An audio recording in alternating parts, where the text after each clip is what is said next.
Good morning all of you. आज हम पढ़ेंगे विद्युत। जो विद्युत में हम पढ़ेंगे प्रतिरोधों का संयोजन। जो प्रतिरोधों का संयोजन होता है वो दो प्रकार का होता है। तो उसमें दो ही पूछते ज़्यादातर, समांतर और श्रेणी क्रम में। तो हम इसमें सीखते हैं दो ही। तो पहले हम स्टार्ट करते हैं श्रेणी क्रम संयोजन में। पहले हम फिगर मान लेते हैं कि इसमें हम तीन प्रतिरोध ले लेते हैं। अब तीन प्रतिरोध के नाम ले लेते हैं। R1 है, ये हाथ मान लेते हैं ए से बी बिंदु हो गया।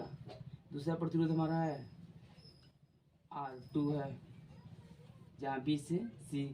और तीसरा हमारा रहेगा R3। तो यहाँ से हमारा लास्ट डी रहेगा। और इसको हम क्या करते हैं, एक बोल्ट से जोड़ देते हैं। प्लस और माइनस टर्मिनल से जो वोल्टेज एंड विभवांतर प्रभावित करते हैं, एक हम कुंजी और इसको हम लाकर डायरेक्ट। तो इसका कहना तो क्या है, जब इस कुंजी को हम सटाते हैं, जैसे इस करंट में प्रवाहित रेजिस्टेंस सटाते हैं, तो हम इसमें धारा प्रवाहित होता है। अब धारा प्रवाहित होता है तो हम इसमें करते क्या है, जैसे धारा प्रवाहित होगा तो इसमें धारा ए से लेकर डी तक जाएगा। तो डी तक जाएगा तो इसमें तो हमारा धारा में कुछ भी परिवर्तन नहीं होगा। जो धारा जा रहा है उसमें हमारा कोई परिवर्तन नहीं हो रहा है। केवल क्या, जैसे इस रेजिस्टेंस के पास जाएगा तो इसका रिड्यूस करेगा और यहाँ से यहाँ तो जाएगा। तो इस विभो करंट में कोई परिवर्तन नहीं होगा, केवल वोल्टेज में परिवर्तन होता है, जिसे हम नाम दे देते हैं V1। सेम चीज बी से लेकर सी तक धारा प्रवाहित होगा तो यहाँ भी विभवांतर में परिवर्तन हो जाएगा, ये V3 हो जाएगा।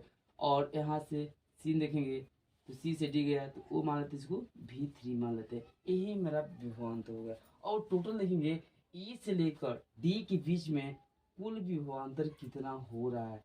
तो V A D के बीच में टोटल विभवांतर कितना हुआ। तो आइए हम, जिसे आप बताए हैं कि ओम के नियम से होता क्या है। ओम के नियम, जो ओम का नियम होता है V प्रोपोर्शनल जो I होता है, V इक्वल टू होता है IR। ठीक है, तो ये वोल्टेज हमारा देख रहे हैं, हर जगह वोल्टेज अलग हो रहा है, इसीलिए हम विभवांतर यहाँ से ज्ञात करेंगे। तो यहाँ लिख सकते हैं हम यदि ए, लिख सकते हैं बिंदु ए बी के बीच विभवांतर, ये हमारा हो जाएगा V1। तो इसी के नियम से आएंगे। देखिए हमारा धारा क्या है, धारा में कुछ परिवर्तन हो रहा है, कुछ भी नहीं हो रहा है। और इसमें साथ साथ क्या हो रहा है, ये हमारा R1 R2 R3 है। केवल यानी क्या है, इसमें दिख रहा है हमारा R जो प्रतिरोध है इसमें चेंजिंग हो रहा है, यानी यहाँ लिख देंगे R1 मान लेंगे। क्वेश्चन एक मान लेते हैं। सेम चीज बिंदु बी से सी, यानी यहाँ से यहाँ तक जाने में हमारा क्या है, ये V2 परिवर्तन हो रहा है। विभवांतर जो जाएगा IR2। देखिए R2 आप कर देंगे, यहाँ R1 था, यहाँ पर R2 कर देंगे। और बिंदु C से D, C से D तक जाने पर हमारा बीच का जो विभवांतर होगा वो क्या हो जाएगा, V3, जो हो जाएगा I3। इक्वेशन 2 मान लेंगे, इक्वेशन 3। अब देखिए हमको तो यहाँ से हर बिंदु निकालने हैं, अब टोटल करेंगे ए से लेकर डी के बीच का कुल प्रतिरोध, कुल विभवांतर कितना हो सकता है।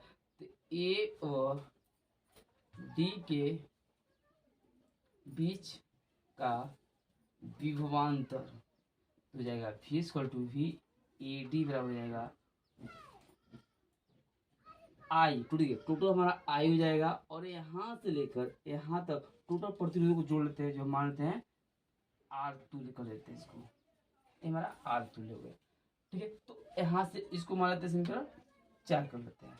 देखिए तो हमें करना क्या है कि समीकरण चाहे इसको कुल भी यानी ए से लेकर डी के बीच सारी प्रतिरोध विभवांतर को जोड़ लेते हैं। तो देखिए यहाँ से V इक्वल टू जाएगा V1 plus V2 plus V3, क्योंकि तीन ही तो है, V1 V2 V3 है। तो यहाँ कर लेते हैं इक्वेशन 5 कर लेते हैं। लिख दीजिए समीकरण 5 में समीकरण 1, 2, 3 तथा 4 का मान रखने पर आप अपने तरफ बना सकते हैं, लिख सकते हैं कि समीकरण 5 में V1, V2, V3 तथा VAD का मान रखने पर आप जैसे बना सकते हैं। तो यहाँ देखिए मान रखते हैं VAD जो है यहाँ से मान लीजिए टोटल यहाँ से लेकर यहाँ तक VD है, तो यहाँ हो जाएगा ये कितना है IR तुल्य बराबर हो जाएगा मान कितना है IR1 IR2 IR3 V1 V2 बना दिए। अब यहाँ से हम I को यहाँ पर कॉमन करें, क्योंकि यहाँ भी I है और यहाँ भी है और यहाँ भी है, तो I कॉमन कर लेंगे तो R1 plus R2 plus R3, तो I से I कट जाएगा जो R तुल्य बराबर हो जाएगा R1 plus R2 plus R3, यानी इस तरह से हमें प्रतिरोधों को ज्ञात करना है। तो हमें क्या करना है, ए से लेकर डी के बीच के कुल प्रतिरोधों को इस तरीका से